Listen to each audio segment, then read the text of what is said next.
President জনাব মির্জা ফখরুল ইসলাম আলমগীর আমাদের মাঝে উপস্থিত হয়েছে। মঞ্চে যারা অবস্থান করছেন, আমি বারবার বলছি আপনারা ছবি তোলার জন্য এখানে অবস্থান করতেছেন। আমি আপনারা যে সংগঠন করছেন সেখানে বলা হবে। সম্মানিত নেতৃবৃন্দ, আজকে রেলি পরিদর্শনের সেখানে শুরু হবে। এই রেলি পরিদর্শনের সঞ্চালনা করার জন্য আহ্বান জানাচ্ছি জাতীয়তাবাদী ছাত্র দল যুব দলের যিনি এক সময় নেতৃত্ব দিয়েছেন জাতীয়তাবাদী দলের সংগ্রামী প্রচার সম্পাদক এই পূর্ব সমাবেশের সঞ্চালনা করার জন্য আহ্বান জানাচ্ছে।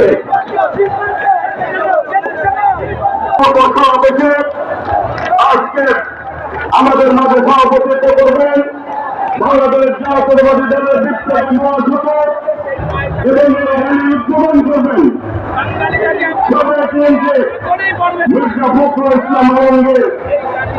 আমি আজকে 50 বছর করতে জাতীয় বিপ্লব এবং সংহতি দিবস আমরা এই র্যালি পূর্বে সংক্ষিপ্ত আলোচনা করবেন, এরপর আমি শুরু করব। শুরুতে কোরআন থেকে তেলাওয়াত করার আহ্বান জানাচ্ছি দলের বিপ্লবী সদস্য থেকে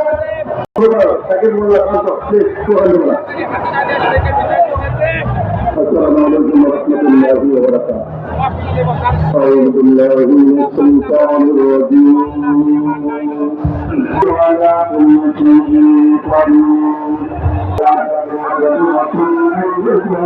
أحسن عملا وهو العزيز ربنا ظلمنا أنفسنا وإن لم تغفر لنا رب ارحمهما كما ربياني صغيرا। রব্বুল আলামিন বিপ্লব এবং সংহতি দিবস উপলক্ষে বাংলাদেশ জাতীয়তাবাদী দল কর্তৃক আয়োজিত একটি সংক্ষিপ্ত আলোচনা এবং অবলম্বন করে দিন। রব্বুল আলামিন তোমার কাছে ধন্যবাদ জানাই। মহান স্বাধীনতার কিছু অবলম্বন করতে রহমান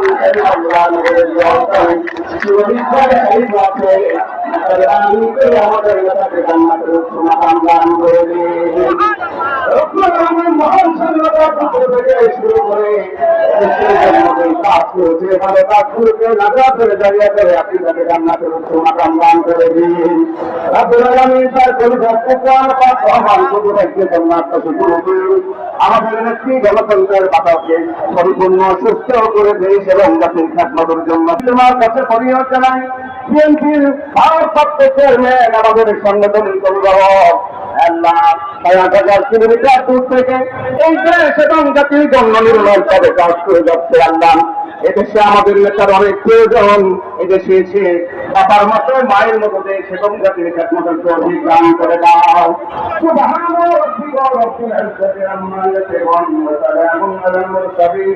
আলহামদুলিল্লাহ রাব্বিল আলামিন।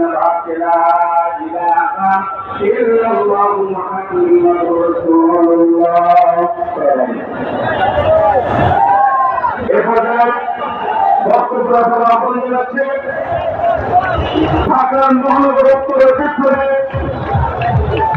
আহ্বায়ক বাংলাদেশ ন্যাশনাল টিমের সাবেক ক্যাপ্টেন অন্যদের মোহাম্মদ মানুষের নেতা জনতা আমিনুল হককে বক্তব্য রাখার আহ্বান জানাচ্ছি।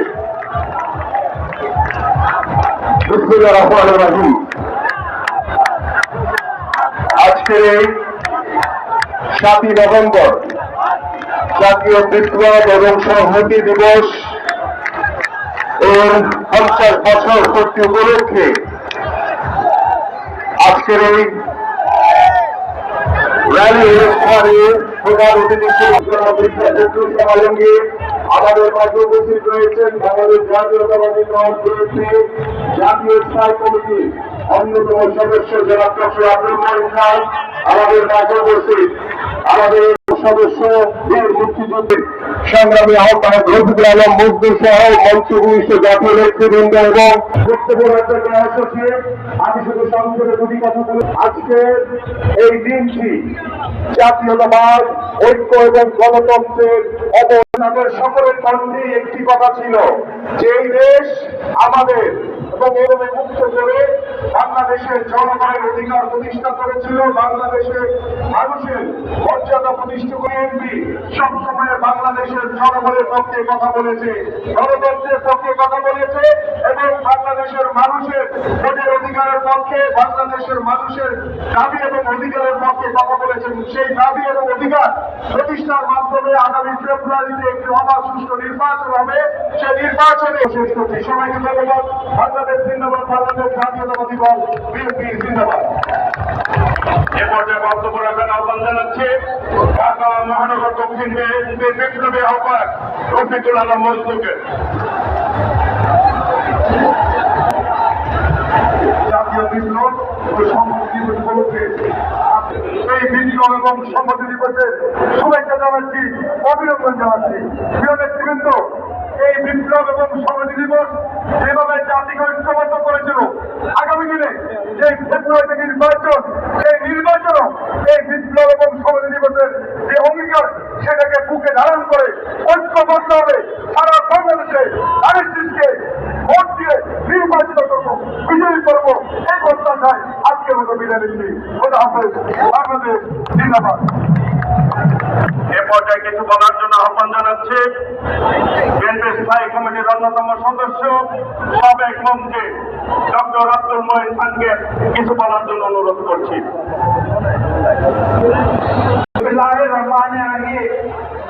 আজকে থেকে 50 বছর আগে বাংলাদেশ শৃঙ্খল থেকে যেভাবে সিপাহী জনতা বাংলাদেশের মানুষকে মুক্ত করেছিল, আপনারা জানেন ঠিক একইভাবে বিগত 2024 সালের 5ই আগস্ট এদেশের ছাত্র শ্রমিক জনতা বাংলাদেশকে আবার নতুন করে তারা 5/2 শৃঙ্খল থেকে মুক্ত করেছে।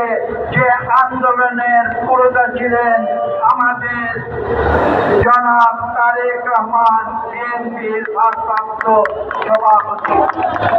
তার নির্দেশে দীর্ঘ মামলা কেটেছে এবং তারপর বাংলাদেশের মানুষ মুক্ত হয়ে আজকে প্রায় এই 7ই নভেম্বর নতুন একটি প্রেক্ষিত